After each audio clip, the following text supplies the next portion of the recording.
1992 is known as the year when the royal family, with Her Majesty at its helm, was on the brink of breaking down. It was reportedly particularly devastating for the Queen, who referred to it as an annus horribilis. In a speech at Guildhall, London, to mark the 40th anniversary of her accession, Her Majesty admitted, 1992 is not a year on which I shall look back with undiluted pleasure. In the words of one of my more sympathetic correspondents, it has turned out to be an annus horribilis. I suspect that I am not alone in thinking so. Not only was the separation of two of her children announced, Prince Andrew and Sarah, Duchess of York in March and Prince Charles and Diana, Princess of Wales in December, but Princess Anne's divorce to Captain Mark Phillips was also finalized. Diana's tell-all book Diana, Her True Story, which detailed her marital problems, was also published in June of that year. Finally, in November 1992, a fire broke out in Windsor Castle, forcing the ceiling of St. George Hall to collapse and a number of apartments to be burnt. Despite the scandals and the sustained period of intrusive and intolerable criticism, the royals came out of it stronger, and according to unearthed reports, it was all thanks to former Prime Minister John Major.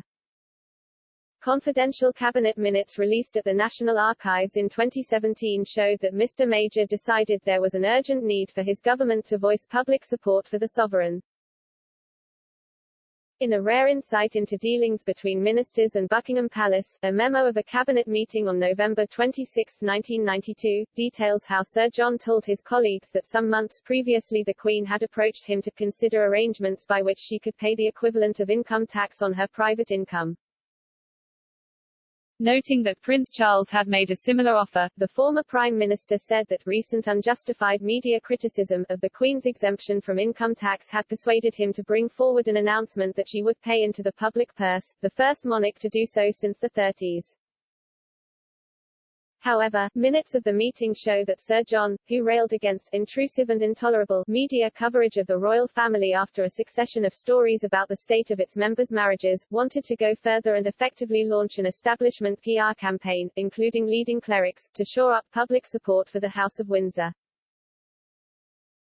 The minutes recorded, this gesture, paying income tax, would not by itself change the behavior of the media, and some would represent it as resulting from their pressure. The government should reinforce the Queen's initiative by strong expressions of support for the institution of the monarchy.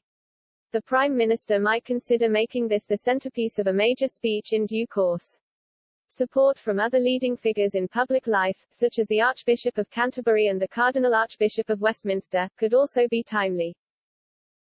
In 2017, the Cabinet Office denied the files had been deliberately withheld to prevent difficult revelations.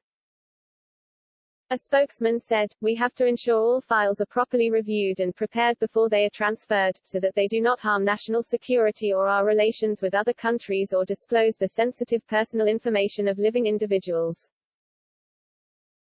Yesterday, Sir John briefly returned to the limelight as he condemned the government for its cut to the foreign aid budget at the same time it is planning to purchase a national yacht.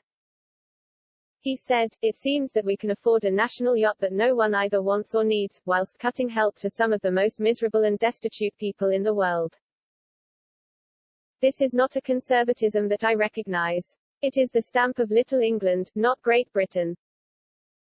During his time as Prime Minister, Sir John also planned to build a royal yacht, though. He said at the time, "We believe that a new royal yacht, a symbol of the nation's pride, should be funded not by sponsorship or subscription, but by the nation." Construction did not go ahead, though, as he lost the election to Tony Blair. According to Guido Fawkes, during Sir John's premiership, foreign aid was lower than it ever was under any prime minister in living memory.